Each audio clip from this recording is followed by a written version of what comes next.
Olá, leitores da Lendo Livros! Seguimos acompanhando Dante pelas regiões do além-túmulo.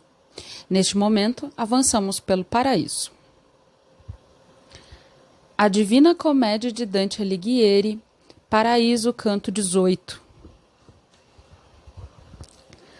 A amarga profecia de seu exílio é deixada de lado pela visão beatífica de Beatriz.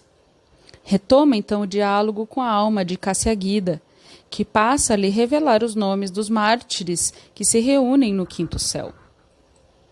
Em seguida, volta-se em direção a Beatriz, cujos olhos passam a brilhar intensamente, anunciando a acesse de ambos para o céu de Júpiter. Ali o poeta vê as almas formarem uma sentença no céu, e em seguida a grande águia com a qual irá dialogar mais adiante. O canto se encerra com Dante invectivando o Papa João XXII.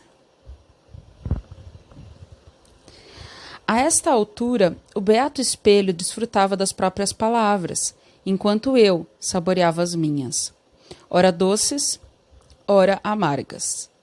Disse-me então a senhora que a Deus me guiava. Muda o rumo de teus pensamentos.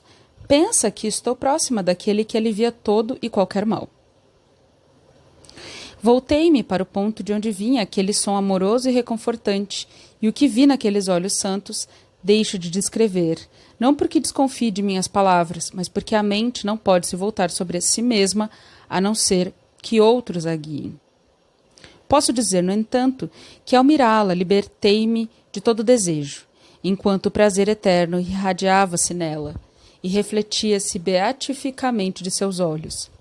Despertando-me com a luz de seu sorriso, disse-me: volta-te e escuta, pois o paraíso não está apenas em seus olhos. Assim como em nosso mundo vêem-se os afetos através dos olhos, que nos envolvem a alma, quando são intensos, ao voltar-me para a luz daquele que me falara, percebi seu desejo de dizer-me ainda mais, visto o brilho fulgurante que irradiava-se dele. Ele começou então: neste quinto degrau desta árvore que vive do que lhe vem de cima, dando frutos sempre, sem jamais perder suas folhas, antes de chegarem aqui, os espíritos bem-aventurados foram lá embaixo, homens de grande fama, cujos feitos inspirariam versos em abundância. Mas olhe para os braços da cruz, pois o nomearei. Quando fizer, eles se deslocarão como um relâmpago na nuvem.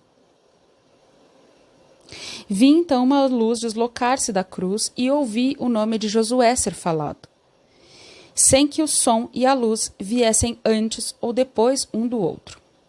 Ao nome do segundo Macabeu, vi mover-se outro lume, rodopiando sobre si mesmo, movido pela alegria, que era como a corda que gira o peão. Acompanhei atentamente os dois próximos lumes, Carlo Magno e Orlando. Ele se refere ao rei da França e seu famoso cavaleiro, Orlando, herói cantado séculos mais tarde pelo poeta Ariosto. Como os olhos do dono seguem o voo do seu falcão. Depois vieram Guilherme de Orange e o sobrinho Renoardo, além do duque Godofredo e Roberto Guiscardo.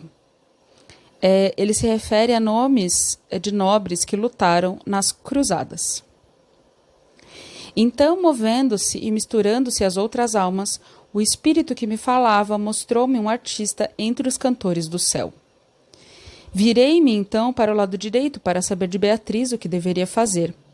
Fosse por palavras ou sinais, quando vi seus milagrosos olhos brilharem tanto e tão contentes como jamais os vira ali antes. E ao vê-los, mais belos ainda, notei que o arco do céu que girava à minha volta crescera.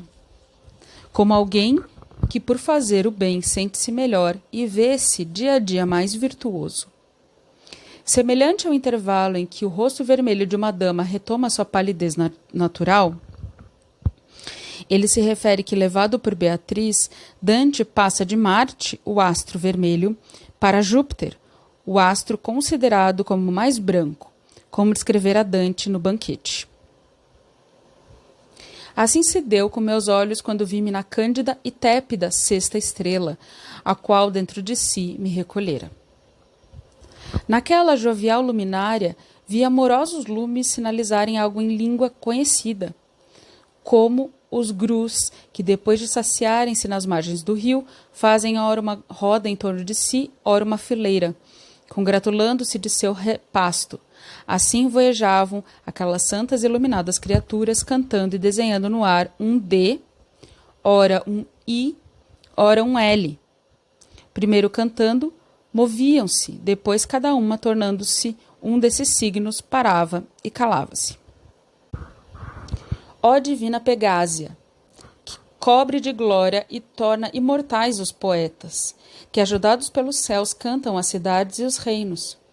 Ilumina-me para que eu revele nesses breves versos essas letras, tais como eu as vi, e tua força. Mostraram-se para mim 35 letras, entre vogais e consoantes, e as notei segundo essa ordem. Primeiro apareceram desenhados um verbo e um nome. Diligite e ustitiam.